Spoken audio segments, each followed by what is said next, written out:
city.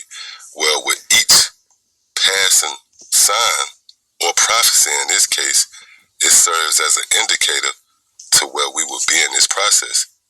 See, again, it says, and when thou seest part of the signs past, which I have told thee before, which again goes into prophecy, then shalt thou understand. See, so with each prophecy that's fulfilled, it brings more and more clarity.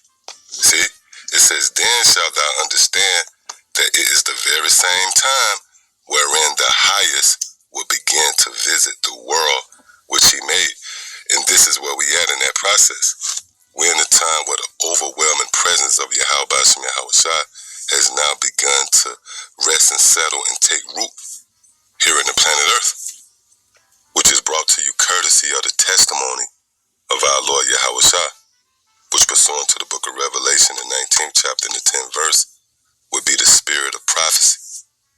From the extreme of World War III, where you see now these nations beginning to jockey for position as the Lord bring them closer and closer to the border of war, thus fulfilling the prophecy spoken of in the book of Zephaniah, the 3rd chapter around the 8th verse, where the Lord has sworn in his wrath to gather the nations and to pour out his indignation upon them, which will be manifest in the form of World War III.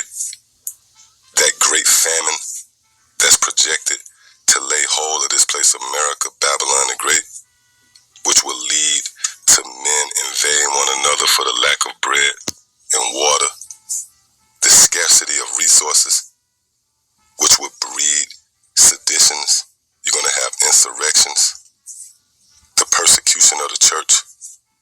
Well, pursuant to the book of Revelation, the 12th chapter and the 12th verse, this devil is set to come down with great wrath, which will contribute to one of the more fascinating prophecies and what I wanted to touch on in this lesson, and that's the siege of Jerusalem.